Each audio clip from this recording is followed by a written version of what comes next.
Hey guys, so I'm here to tell you about my Black Friday deal, or Cyber Monday, Cyber Weekend, whatever it is.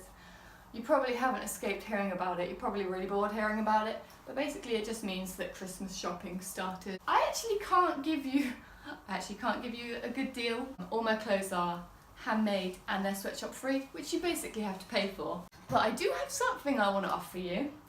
I want to show you how you can upcycle something you already own or something that you've bought from a charity shop. So I'm just going to do a quick tutorial of a galaxy painting that you can put on literally anything you own. You can give it as a gift or use it as decorations around your house. So I use massive amounts of paints. I buy these big pots, but actually in Hobbycraft and places like that, they have these tiny little pots that Elijah's showing. 50p was a rare, but they're about £3 or £4 for a little pot. They're just little Pebeo things. Get opaque if you're using it on a dark colour, and this means you can just iron it with a regular household iron and that sets it to your clothes. So that's the fabric paint that you can use. There's other brands as well there's one called like Tulip, and there's all different kinds that you can use. I use like some slightly stronger ones because obviously mine are professional, and I set it using a heat press, which is also a professional bit of kit. Using fabric paints and irons is actually just a brilliant way of doing it as well. You're going to be painting this old jacket. A friend said that she doesn't really wear it anymore, so it's a perfect example of how you can save money and also the environment. I actually love wearing things that I've made as well. It feels like I've got like a little bit of my personality, a little bit of my identity being shown out on what I'm wearing. It feels like the clothes mean more then as well.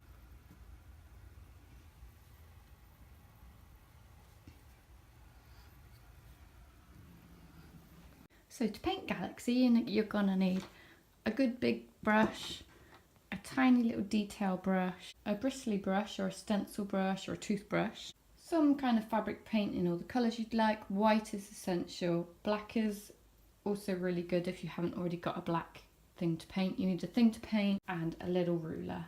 Also a raggy for cleaning and masking off. Don't have any water on your brush. Water is not your friend.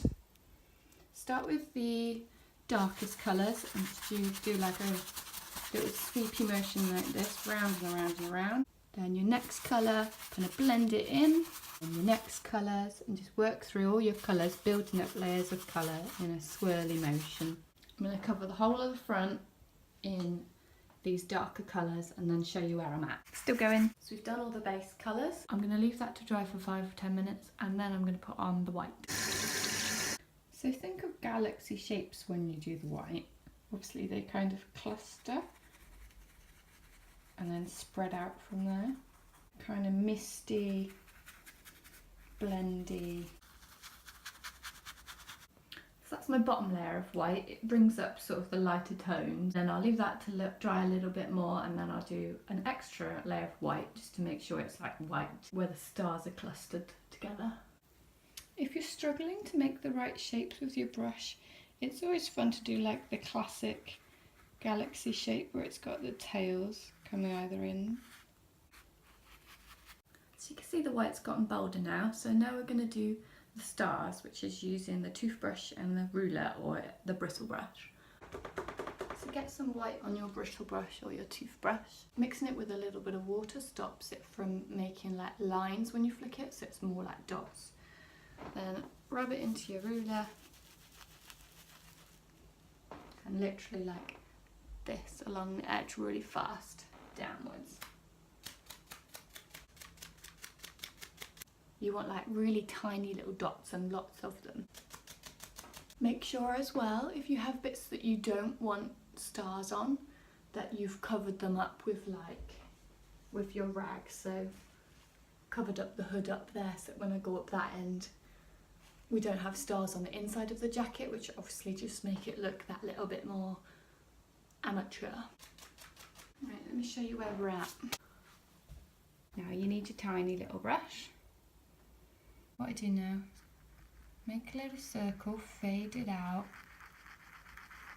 and then go straight up. You need to be really good at drawing straight lines for this. My friend's favourite colour is coral, So I've mixed her favourite colour, which I know she'll really appreciate because she's big into colours.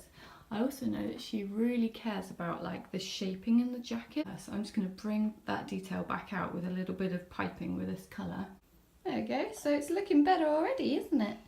Of course I'm going to do the back and the hood another day, but there we go. I think you get the idea from that. Of course, don't forget to iron it. And a big part of gift giving is the presentation, which I will help you with in my next vlog. And of course, if you don't feel that confident painting, I can paint you anything. If you have like an in-joke, or if you have an animal you really love, or a pet who has a certain personality, or if you have favourite colours, or you have a photo of when you're on a mountain and you want that painted, I can create some really unique gifts as well. So if you're not that comfortable with painting, or you saw that and you're like, nah, that's too much effort, like, I can do it if you want me to.